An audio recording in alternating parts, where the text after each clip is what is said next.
we're moving at a different tempo.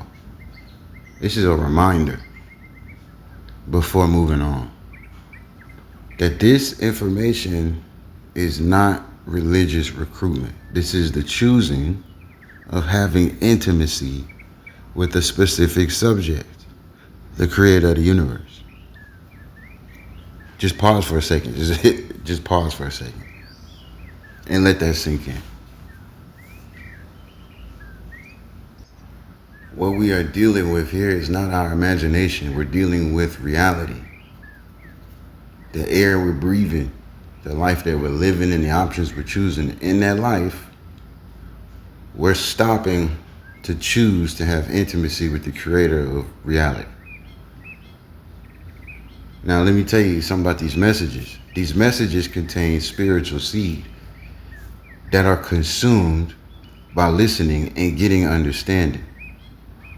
So in the same way we eat something, which is a whole operation, we eat something, which means chewing, breaking it down, swallowing, digestion, etc., tasting and all that. Eating, the whole operation, is the same thing as listening.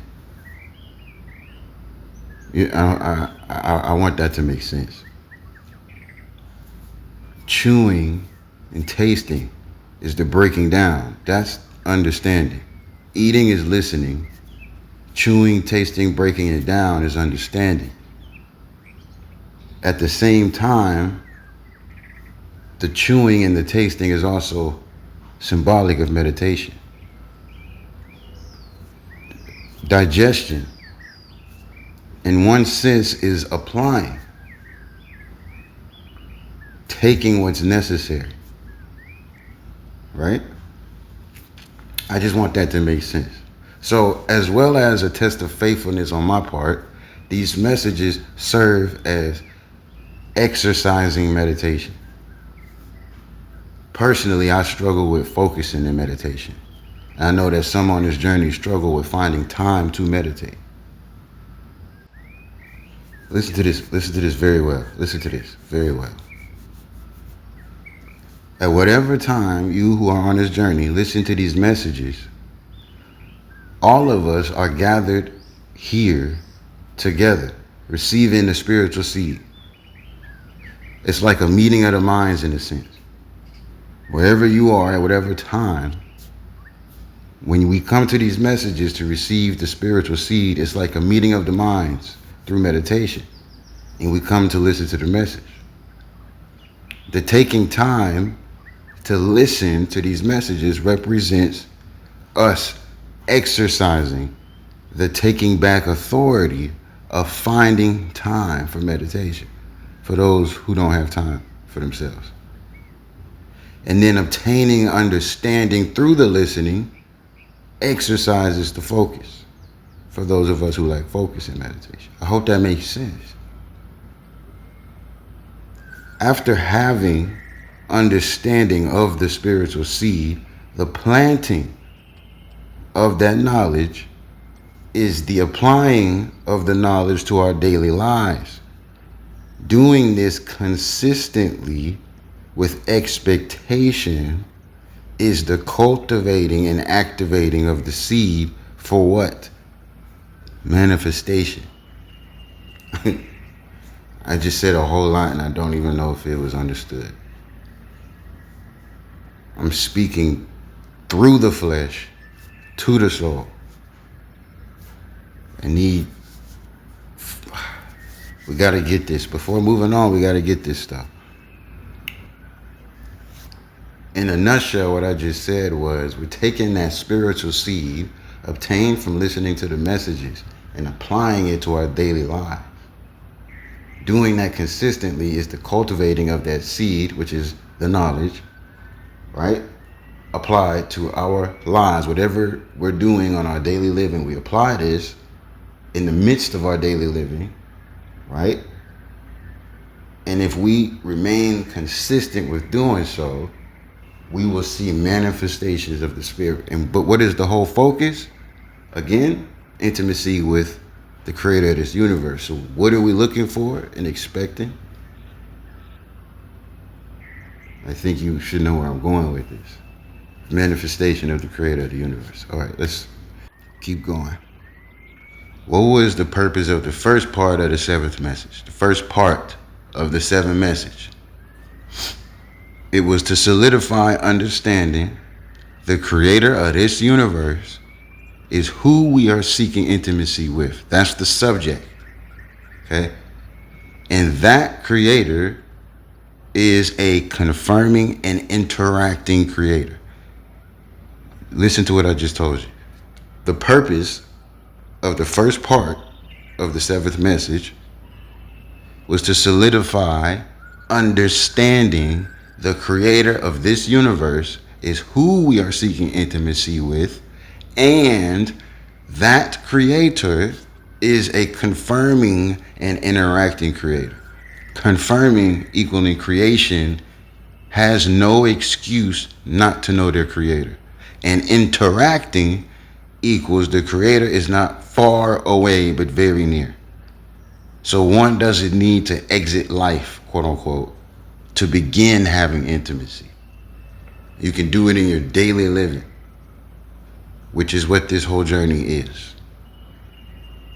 Not only that, the first part of this seventh message was the 7 observable, unchanging factors being mentioned. Okay, those 7 observable, unchanging factors mentioned in the first message serves as evidence that number 1, the creator is not of our imagination. We're not making this up. And this is not religious recruitment. Everything that's being told here is about relationship, intimacy. And let me just say this, let me just throw this in there again real quick. The reason why I keep harping on the word intimacy is because everybody has their own personal relationship with whatever they call God. Intimacy just means deeper than the relationship you already got. So there's no misunderstanding of what I'm saying. Moving on, keep going. Number 2, right? Number 2. Well, number 1 was the creator is not of our imagination. We ain't make none of this up. Number 2, the absolute evidence of existence of a creator. That's what those 7 observable factors showed us.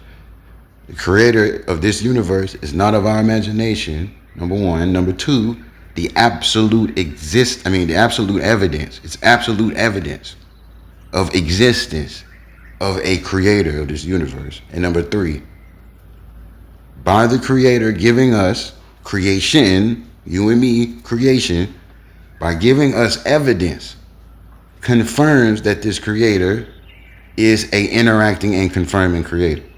And how do we know this? And I ain't just making this up. Because number 4, revelation by definition is something revealed by God to humans. In this specific situation, the creator of this universe is referenced to being God. So the creator of this universe, aka God, leaving this evidence of its existence. Are you getting where I'm going with this?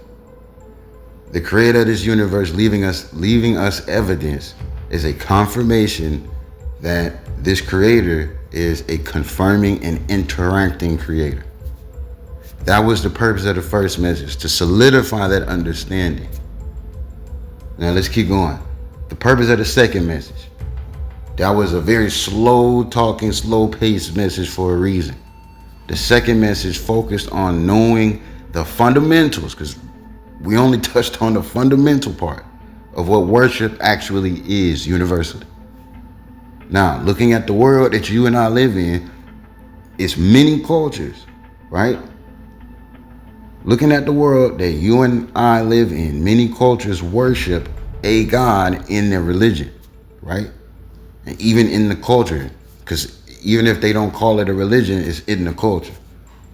Do you know what I'm saying? Now listen. Now that we have an understanding of what worship is at a fundamental and foundational point of view, right, which was the purpose of the second message, we are able to be rooted in understanding during any conversation, no matter the cultural background, no matter the tradition, universally. You understand what I'm saying? Like, let me just give you an example, right? New Age.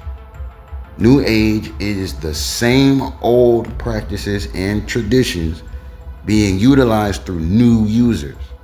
Understand?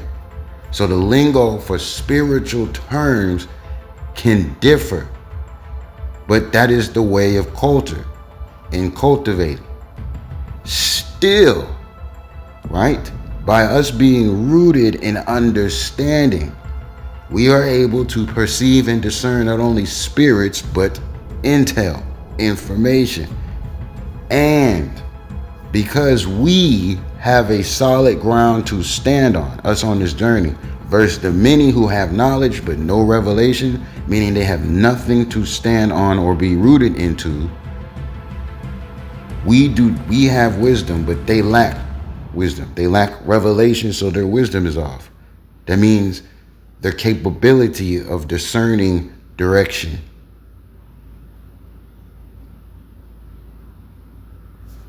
All right, now listen, Linda, listen. Knowing that worship, if you've heard that message, we're going to go deeper, but just listen. Knowing that worship is directly involved with communion with God and can only take place with one expressing and another to receive it. It is not separated. We know worship is not separated from the God in the activity or the action of worship. I don't know. Okay. Gotta watch that message about worship. We'll go deeper, but we gotta keep moving on. Now, many of us have heard all paths lead to God.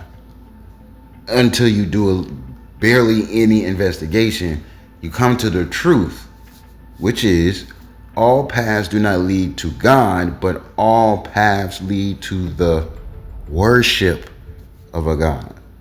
And this is why many believe all paths lead to God, because all religions are based on worship of the spirit of their choice.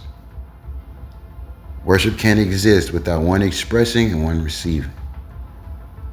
Knowing what worship is, we on this journey can discern the heart of man at a fundamental level.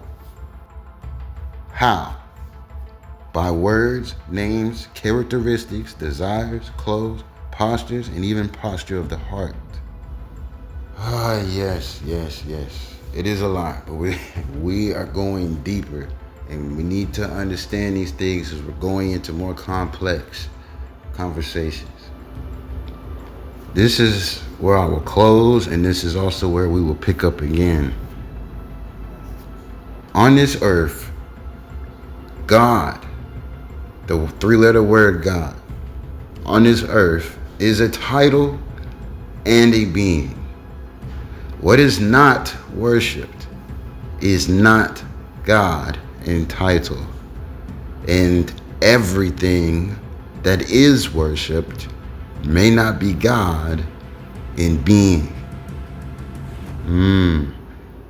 God is the subject of worship and before the universe. We're going to go deeper. What is God in DNA? What is God? Lock in.